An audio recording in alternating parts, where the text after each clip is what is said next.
Todos aqueles que quiserem e que ainda não começaram, podem começar hoje mesmo, se assim o decidirem, a viver doce e felizmente. Não diga que o que está ao seu redor está contra você. O ambiente ao redor de um homem nunca está contra ele. Eles estão lá para ajudá-lo. E todas aquelas ocorrências externas, pelas quais você perde a doçura e a paz de espírito, são as condições necessárias para o seu desenvolvimento.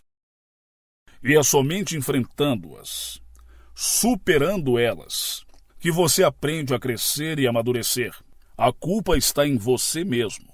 A felicidade pura é a condição legítima e saudável da alma, e todos podem possuí-la, se viverem de forma pura e altruísta. Tenham boa vontade para com todos os que vivem, deixando morrer a maldade, a ganância e a ira, para que suas vidas sejam feitas com ares suaves que passam. Será que isso é muito difícil para você? Então a inquietação e a infelicidade vão continuar a habitar com você. Sua crença, aspiração e determinação são tudo o que é necessário para tornar isso mais fácil. Para tornar no futuro próximo algo realizado, um estado abençoado e realizado. Desânimo, irritabilidade, ansiedade e reclamações, condenações e resmungos. Tudo isso são cânceres do pensamento, doenças mentais.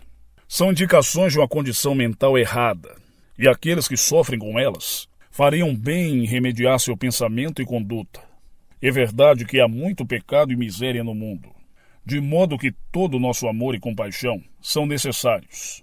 Mas a nossa miséria não é necessária. Já existe muito disso.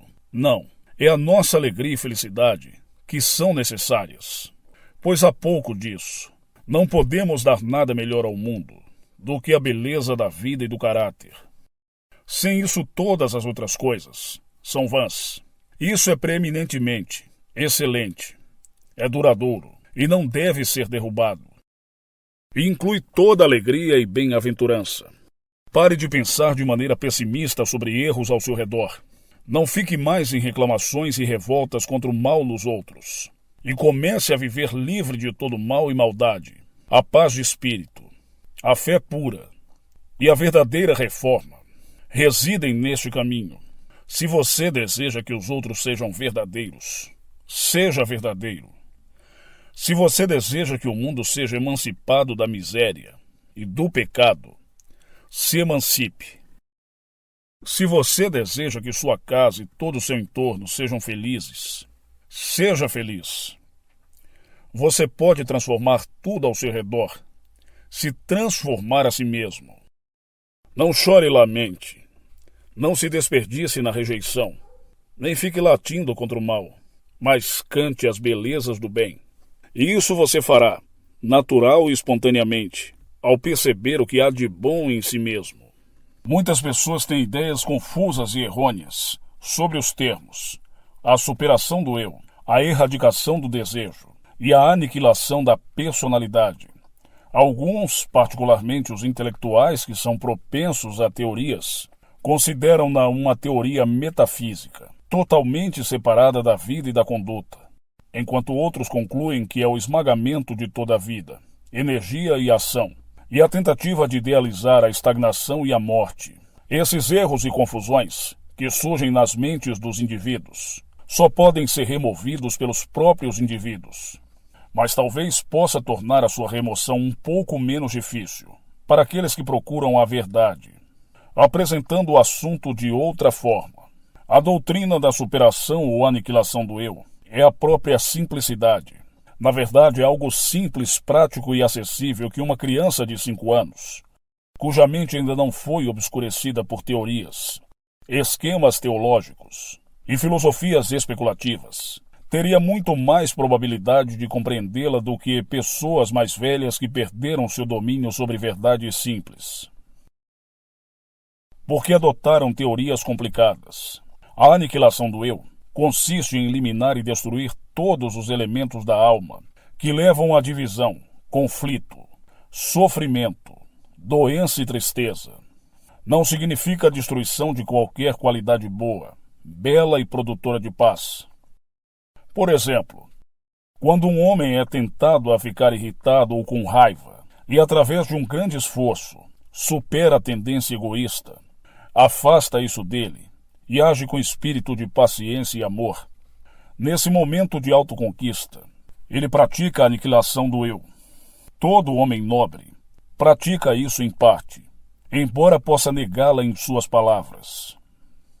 E aquele que leva essa prática até o fim, erradicando toda a tendência egoísta, até que restem apenas as qualidades divinas e belas, disse que ele aniquilou a personalidade, todas as qualidades divinas e os elementos pessoais, e assim ele pode ter chegado à verdade. O eu que será aniquilado é composto pelos seguintes 10 elementos inúteis e produtores de tristeza: luxúria, ódio, avareza, autoindulgência, autobusca, vaidade, orgulho, dúvida, crença sombria, ilusão. É o abandono total, a aniquilação completa desses 10 elementos, pois eles constituem o corpo do desejo. Por outro lado, ensinam o cultivo, a prática e a preservação das seguintes 10 qualidades divinas: pureza, paciência, humildade, autossacrifício, autossuficiência, destemor, conhecimento, sabedoria, compaixão, amor. Esses elementos constituem o corpo da verdade, e viver inteiramente neles é ser um fazedor e reconhecedor da verdade, é ser uma personificação da verdade. A combinação desses 10 elementos é chamado de eu, ou personalidade. A combinação das 10 qualidades produz o que se chama de verdade, o impessoal, o ser humano permanente, real e imortal. Pode-se ver assim que não se trata da destruição de nenhuma qualidade nobre, verdadeira e duradoura, que é ensinada, mas apenas da destruição daquelas coisas que são ignóbeis, falsas e evanescentes. Essa superação do eu também não é a privação de alegria, felicidade, mas sim a posse constante dessas coisas, vivendo nas qualidades geradoras de alegria. É o abandono do desejo de prazer, mas não do prazer em si. A destruição da sede de prazer, mas não do prazer em si. A aniquilação do desejo egoísta de amor, poder e posses. É a preservação de todas as coisas que unem os homens na unidade e na concórdia, e longe de idealizar a estagnação e a morte, incita os homens à prática daquelas qualidades que levam à ação mais elevada, mais nobre, mais eficaz e duradoura, aquela cujas ações procedem de alguns ou de todos os 10 elementos. Aquelas pessoas cujas suas ações procedem de alguns ou de todos os 10 elementos desperdiça suas energias em negações e não preserva sua alma. Mas aquele ser humano cujas ações procedem de algumas das 10 qualidades, a pessoa vai agir verdadeiramente, sabiamente, e preservar a sua alma. Aquele que vive principalmente nos 10 elementos terrenos, e que é cego e surdo às verdades espirituais, não vai encontrar atração na doutrina da autoentrega, pois esta vai lhe parecer a extinção completa do seu ser. Mas aquele que se esforçar para viver nas 10 qualidades celestiais verá a glória e a beleza da doutrina e vai a conhecer como fundamento da vida eterna. Essa pessoa também vai ver que quando os homens o compreenderem e praticarem, a indústria, o comércio e o governo e todas as atividades mundanas podem ser purificadas. E a ação, o objetivo e a inteligência, em vez de serem destruídos, serão intensificados e alargados. Pensamento e ação. Assim como o fruto é para a árvore e a água para a fonte, assim é a ação para o pensamento. Ela não se manifesta repentinamente e sem causa. É o resultado de um crescimento longo e silencioso, o fim de um processo oculto, que há muito vem ganhando força. O fruto da árvore e a água que jorra são ambos efeitos de uma combinação de processos naturais, no ar e na terra, que há muito trabalham juntos em segredo para produzir o fenômeno. E os belos atos da iluminação e os atos sombrios do pecado são ambos efeitos amadurecidos de linhas de pensamento que há muito estão alojadas na mente. O homem permitiu que um pensamento errado entrasse em sua mente, e uma segunda e uma terceira vez. Ele acolheu e permitiu que aquele pensamento se aninhasse em seu coração. Gradualmente ele se acostumou com isso e acariciou esse pensamento. Acariciou e cuidou dele.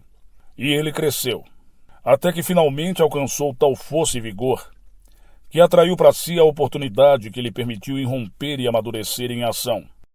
Assim como cai um edifício imponente, cujos alicerces foram gradualmente minados pela ação da água, assim cai finalmente o homem forte, que permite que pensamentos corruptos se insinuem em sua mente e secretamente minem o seu caráter. Quando se vê que todo o pecado e tentação são o resultado natural dos pensamentos do indivíduo, o caminho para vencer isso torna-se claro, e sua realização é uma possibilidade próxima, mais cedo ou mais tarde. Se o ser humano valorizar e refletir sobre pensamentos que são puros e bons, esses pensamentos de pureza, bondade e boa ação ganham força e vão atrair para você oportunidades que lhe permitirão crescer e amadurecer em ato. Não há nada oculto que não seja revelado. Mateus 4:22, Lucas 8:17, Lucas 12:2. Todo pensamento que está alojado na mente deve, em virtude da força impulsora que é inerente ao universo, florescer em atos bons ou maus, de acordo com a natureza. O mestre divino e o sensualista são ambos produtos de seus próprios pensamentos e tornaram-se o que são como resultado das sementes do pensamento. Portanto, guarde bem seus pensamentos, pois o que você realmente é, hoje em seus pensamentos secretos, seja bom ou mau, você vai se tornar, mais cedo ou mais tarde, em atos reais, aquele que guarda incansavelmente os portais de sua mente contra a intrusão de pensamentos pecaminosos e se ocupa com pensamentos grandes, prósperos, amorosos, pensamentos puros, fortes e belos. Vai produzir, quando chegar a estação do seu amadurecimento,